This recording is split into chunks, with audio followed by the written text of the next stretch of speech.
Okay, I don't know if you can hear me, but this is actually TJ Perkins, and I am getting some backstage scoop info for ROHWorld, and we might have a guest here. I don't know that guy. But we got five questions sent in, and Adam Cole, a young Ring of Honor superstar coming up, is gonna answer some questions and give you some insight into who he is, and I'll be the interviewer. So, first question that they were asking is if you have a funny road story of any kind. Okay, yeah, I don't have as good ones as some other people do, and some other ones that I've heard.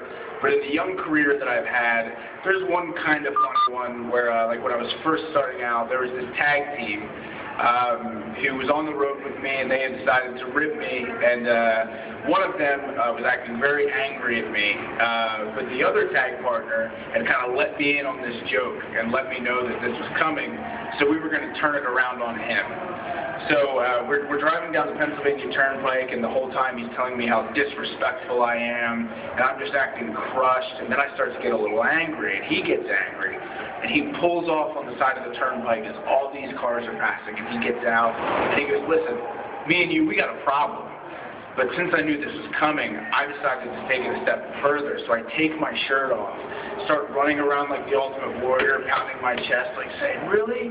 Really? Let's go. And I give him like the wussiest chop ever, and he just looks at me like, are you kidding me? Is this real right?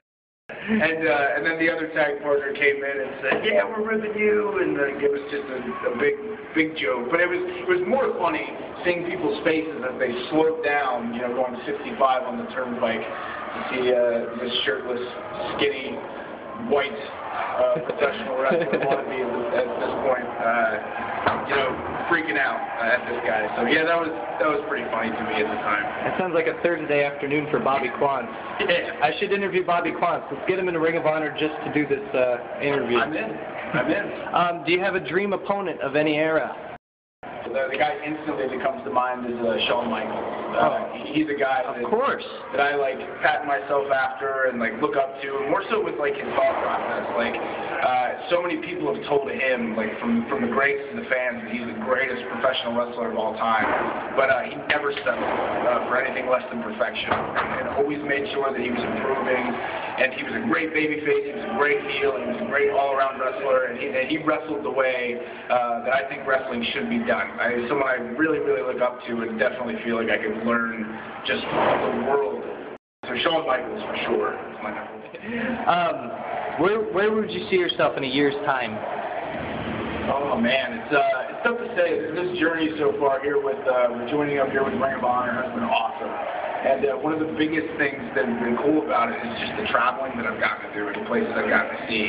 So years from now, I would like to say that I've been a lot more places through professional wrestling. Because to me, you know, traveling in pro wrestling is definitely a perk, something I really, really enjoy. I'd love to go to Japan.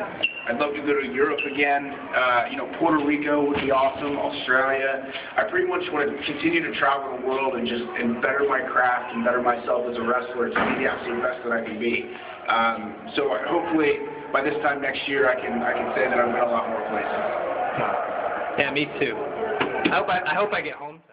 All right, if you weren't a wrestler, what else would you do with your life? You know, that's really, really tough for me to answer because I'd be a job placement counselor for midgets. That's a good one. They need work too, not just on Christmas and Halloween. You know, because like most professional wrestlers, like us coming into this, we knew that this is all that we wanted to do, and there was just no other option. Like being a pro wrestler, that was it.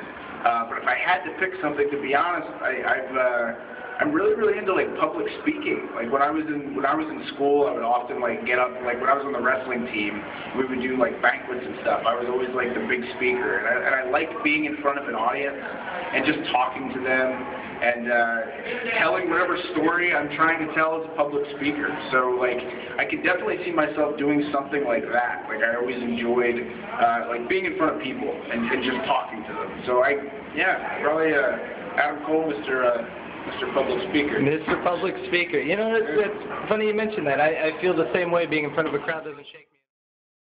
Okay, last question, and Kenny King's going to join us for this. Here we go. Now that we're here. Two-part answer. Two-part answer. Yeah. What's your earliest wrestling memory? You want to go first? You want me to go first? Not like of your career or anything like that. Earliest But yeah, like I have mine. what's your earliest wrestling memory? All right. So mine I started taking karate lessons. I was like 9 years old, and I was really, really into it. Like I would get there early and stay late. Like I really, really respected my sensei and like looked up to him. And one time I had gotten there early, and he was watching a taped Monday Night Raw, and it was Kane and Steve Austin putting Paul Bearer in a sewer. And he said to me, he looked over, he goes, "Oh, do you watch this stuff?" And I said, "Yeah, all the time." But I had never seen it before. What the hell is wrong with wrestling? Right, I wanted so bad to fit in with him, so bad. So he said, he said to me, he goes, "Well, if you get a written note from your parents, I'll let you borrow WrestleMania 15. I said, "Okay, I'm in, sure." So I went home and begged my mom. I'm like, "Please, please." And I guess she figured that because a karate instructor was watching it, that it couldn't be that bad. So she let me borrow it. Long story short, I saw Steve Austin and The Rock at WrestleMania 15 in Philly and fell in love from that point on. I love it. Wrestling couldn't be that bad, and you ended up in CZW.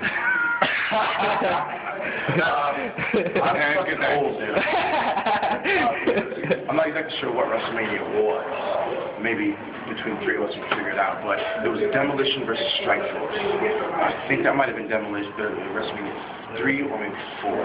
And I think we're thinking 4. Okay. I think it was in the Atlantic City one, yeah. Yes.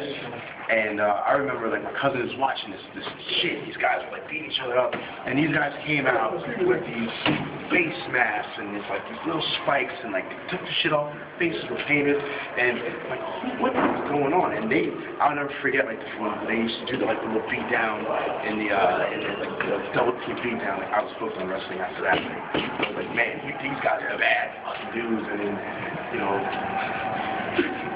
You're a horrible man. You're terrible. Horrible. But Tito Santana and Rick Martel, man, like those dudes were amazing, and just that was like the classic good versus evil. And since then, man, I've been hooked. Tito Santana wrestled my coach and broke his pinky, giving him the flying forearm on his forehead, and he blamed my coach. I have. Blame that guy. So DJ, you gotta give me this so we can hear yours. Right. You gotta hear yours. All right. Actually, my earliest. Better make it quick. Yeah. Oh, okay. My earliest wrestling memory is actually watching. I remember the early WWF show opening with the logo flying over the ocean, and so we're talking like Saturday night era. And I mean, I watched it when I was like 2 and 3 with my pop, and that's really the only thing that we ever did together. He'd be eating chili dogs and have me sitting there by the coffee table. Those are my earliest memories. Is like all the graphics and imagery of it, and just. From then on, it's for years I couldn't tell a timeline because it was an amalgamy of it seemed like everything could have happened at any time because I'd been watching it. All my earliest memories are all wrestling. That's my earliest memories is images, really. That's love. That's love. Ingrained love from the beginning. So this is this thing for a very long time. This is the 5 questions for the ROHWorld.com fans, and I hope that it was candid enough. And we should get a shot over here of All Night Express second half. The man himself. What up, dog? And look at this guy in the background. We hate him though. California. Hey, time to go. You want to ride or walk?